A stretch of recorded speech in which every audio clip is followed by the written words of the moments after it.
In this episode, Ryan talks about a flood in one of his newly built hotels, from the top floor penthouse to the ground floor, 5 floors down.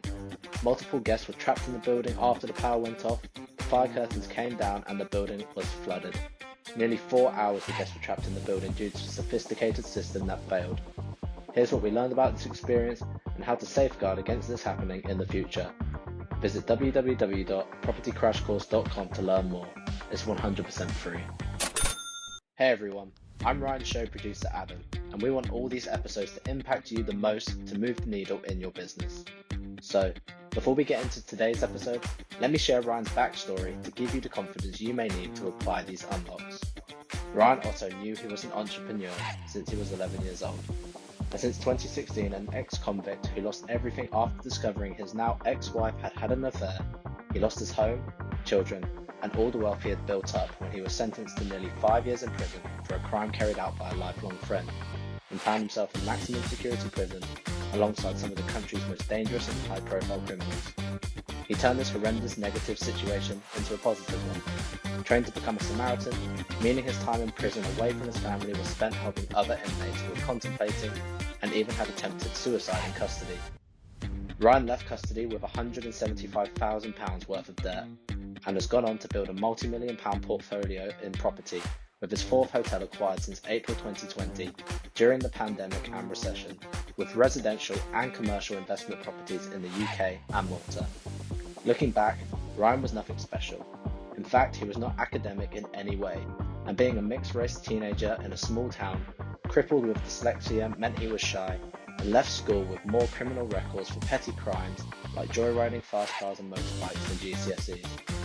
At 11 years old, he immediately knew that he was an entrepreneur when his mother took him to a Booker Cash and Carry in Hastings, and he discovered he could buy push pops in bulk, on his mother's account of course, for 5p and sell them for 50p, making a huge profit. His mother always said Ryan could sell their own sand back to the Arabs. In this episode, you will find value in a variety of talks, tactics and breakthroughs, strategies, unlocks and interviews around business, property investment, entrepreneurship, the hotel business and real life. It's these exact unlocks Ryan shares in these episodes that are responsible for turning his life around, and anybody listening to these episodes can do the same. It's taken Ryan 20 years of failures and success, costing nearly 5 years in prison, to bring you these experiences that you will hear in these episodes. Please do spend the 60 seconds to leave Ryan a podcast review and a rating, because your review is the fuel that keeps Ryan delivering these episodes. Thank you. Hey podcasters, so what happened today? Oh my god, you will never believe this. My hotel flooded from the top all the way down. It's unbelievable. Now, I just want to share with you guys about just a complete nightmare day. I mean, it's just unbelievable. I mean, you couldn't write it. You just wouldn't believe me if I said to you, guess what's going to happen tomorrow? Or guess what just happened today? It's just been an absolute nightmare. Let me just share some background before I share this, just bloody challenging story, challenging day with you guys. Okay, so what basically happened was, well, I say today, it's actually yesterday. I'm recording this episode today, which is the next day, but it was actually yesterday, so it just doesn't feel right saying, guess what happened today. I know I should have recorded this yesterday when it was live, when it had happened in real time, because I know that it has the most impact, the most amount of emotion, and it just helps me convey the story better, really, instead of missing those crucial parts, missing the feelings and the thoughts and the taste and the smell and the pain and the sweat and the tears when it's happening live, or at least the same day when you're reflecting, instead of literally sharing it the next day. So this was yesterday, just to clear that up, okay? So yesterday, I got a very busy day. The plan for me yesterday is loads and loads of things to do in the morning, a couple of meetings, etc. One thing leads to another, and then some appointments, and then some viewings, and then looking at some other deals, and then putting some offers into some old deals, and then catching up with some other deals and other offers that we put in. So I had a jam-packed day anyway, and some time-sensitive things to deal with before this happened. So we have a power cut. Oh, 1 second, the phone's ringing. 1 second, I'm going to put you on pause. How do I pause this? Oh my god, how do I pause this? 1 second. Just trying to pause this. Sorry about that interruption, you guys. I just had a phone call, a very important phone call, and I was struggling to find how to press pause because it's dark where I am. I'm just driving at the moment while I'm talking into this HN1, this dictaphone. Just going to pick my son up. Probably hear the engine roaring. Just going to pick my son up and have a little Nando's before the barber comes around to do our hair, so we're all good and fresh for the weekend, the boys. And I just thought I'd record this in the car, where I tend to do most of the podcast now, podcasting in the Bentley. It's good fun, and the noise, the soundtrack is amazing. Listen, it's amazing. Oh, all the lights are flashing and beeping, saying I'm exceeding this and exceeding that. Slow down. Anyway, so yeah, we like to record them in here. It's good fun, fantastic soundtrack. So the phone rings, and it's actually I'm scrambling, trying to find the pause button. I don't want to cut the audio because you have to start again, and it's more editing, and I'll end up losing the file.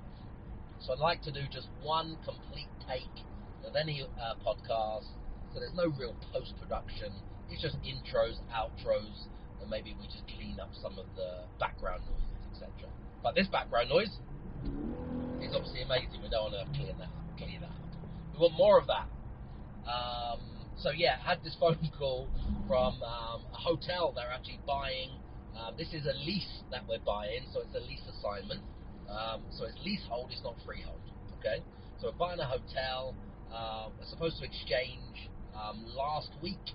It's flowed over to next week, and I just sent an email with the last loose ends to the owner. We're dealing with the owner direct. He also has an agent, but we're dealing with the owner direct, and the agent is just formalising some things, doing some things, or just justifying their hefty fees by being involved somehow. You know what I mean? Okay, so the phone rings, and he's like, obviously, Ryan, just read your email, we can't do this, we can't do that, we need to set a date before you can get this and before you can get that. Just the usual things at the end. I'm asking for everything. He's,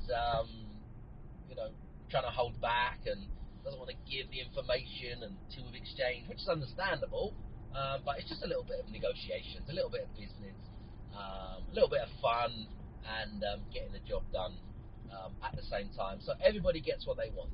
I mean, the negotiations are still going on up until the day we're supposed to exchange, Not in a bad way, like some cultures. They still negotiate after they've done the deal, like the deal's finished. This is negotiating a little bit right up into the exchange date. Just making some small refinements that everyone's happy. And getting some more intel as well, which is exciting. So anyway, I had to take that phone call. Sorry about that, guys. Now we're back on track. So my day yesterday, oh my God. So I had a million things to do, up against the wall, and I get a phone call while I'm okay, let me go back a little bit further. Now, I'm going to tell you the full story, okay? There's no point leaving any bits out. Now, I don't get involved in handyman stuff, okay, because I'm busy doing certain things, looking at deals, finding deals, structuring deals, etc., etc. But there's always that time. I've got a handyman who was at one of the buildings yesterday doing some things for me. I went to drop some keys off on the way to a meeting. As I go to drop some keys off, I'm like, okay, they've had some problems. They kept saying there was a blocked drain. There's been a dozen people that have gone round to fix it, and I'm like, just forget all of these idiots. All they need is this solution to pour it down the sink and rinse it away. It's called One Shot. It's about 91% sulfuric acid. Get it on your skin, it will melt your fucking skin. Anyway, this stuff is serious. What the plumbers use. If everything else hasn't worked, they use this. Okay, guys? So I just said, no messing around. It's seriously blocked. Just get One Shot. and anybody go there from the office, just tip it down the sink. That's it, and then rinse it.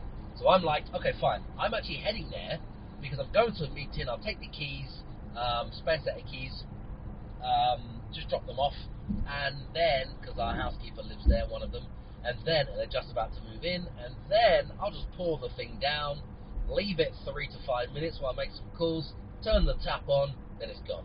Okay, so what happens? I pour the stuff down the sink. It starts bubbling the acid like you've never seen before, and I'm like, oh dear, that's not good. Have I done too much? And then the smoke and the fumes engulfs the room, and I'm struggling to breathe. So I put my mask on, thinking, fuck me, I'm struggling to breathe. I put my mask on, and it's still that bad. So I open the windows in the kitchen. I then open the back door. I literally open everything. So there's some, basically some travel or some traffic of air. There's some airflow because you breathe that stuff in. Oh my god, it's a killer. Okay, so then it starts smoking and chugging away while it's doing what it's doing, and all this black and grey stuff is coming out of the sink, and it's smelling and it's burning, and it's looking quite bad and serious, whatever it does. So anyway, the phone rings, and we've got a power cut in another hotel. Power cut. So I'm trying to give the team some instructions. Actually, no. It starts off that the fire alarm is ringing. We don't know it's a power cut at this stage. So then I'm saying to the team, just do the usual procedure. Press the reset button. Turn the key off, turn the key on, press the reset button, hit the silence of the alarm, silence alarms, silencing of the alarms, turn it all the way around, press the red, press the blue, press the green. That's it. Not working. We go and try it in the other building. We've got 2 buildings side by side, 2 hotels, 2 independent separate hotels, but they share the same power supply, but they're separate, not interlinked or anything like that. Actually, they should be interlinked. There should be a door that goes through from one to the other, so you don't have to come outside, etc. Anyway, 2 hotels side by side that we've got, 2 separate buildings, and 14 rooms and they're both on either side. Okay, so we tried to reset the fire alarm, not working. We go next door. I'm on the phone trying to help. Press the button, doesn't work. Okay, and then we have like more challenges and find out that the fire alarm won't go off. So I ring the company, IDM, and talk to the guy, and I'm like, what's going on? He's like, show me the control panel. So obviously I'm not there. Other people are there, so they're trying to show me the control panel. I'm telling him what's on there, relaying messages to try and get this sorted out, because the IDM, the company, they're miles away. Well, they're not miles away. They're in the city, but today they're in Eastbourne, so it's going to take them an hour to get there. Anyway, so we're trying to work this out between us, and then we figure out that there's a power cut. Okay, so there's a power cut. So I'm like, shit, there's a power cut. And the next thing is, while all this acid, sulfuric acid, is bubbling away in the background, okay, the next thing is, we get a report and emails and phone calls coming into the office that people are stuck in their rooms. Because now it's been a while, and as you can imagine, the system that we've got in there is brand new. The whole building has only just been built. It's probably a year, 18 months old. It was knocked down in a warehouse, built from scratch. So it's only just been built. It's worth, I don't know, it was valued earlier this year. It's worth about 5.5 million for both in total. Not 11 million, 5.5 between the two. Okay, so it's worth about 5.5 million quid. It's got a brand new fire rated system, everything hunky dory, fire curtains, it all comes down, electric shutters, smoke seals, just all of that. Basically everything, and it's just basically everything. 1 second, another phone call. One second. Okay, so another phone call. Problems and challenges. However, they're opportunities to help you grow, develop, and gain true wisdom. That's what I think about problems and challenges. And the more deals you do, the bigger the company you build, the more problems and challenges and more money that it brings. So it's all relative. I'd rather have more problems, more challenges, and more money instead of less problems, less challenges, and less money, to be fair. Anyways, so talking about these buildings, they've got this super duper fire system. The curtains and fire shutters come down.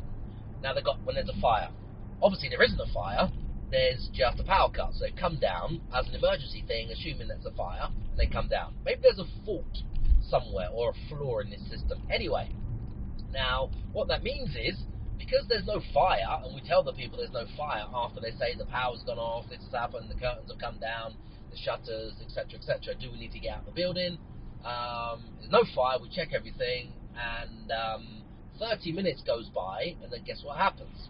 After 15 to 30 minutes, the battery backup stops working because the batteries go flat. So now, these fire curtains are down, people are in their suites, in their rooms, in their apartments, and they can't get out. They can't get out of their bloody rooms. So I find this out, the phone call, they tell me, while I've got this sulfuric acid bubbling away in the sink, and I'm like, fuck, I've just got to go there. I've got to go there. You know, who else can go there? I've got to get these people out, got to get the shutters up, got to work something out, try and get the power back on, etc. We ring the bloody fire alarm company, they're an hour away. We call the handyman, he's in Torquay or somewhere miles away, he's gone on a little trip.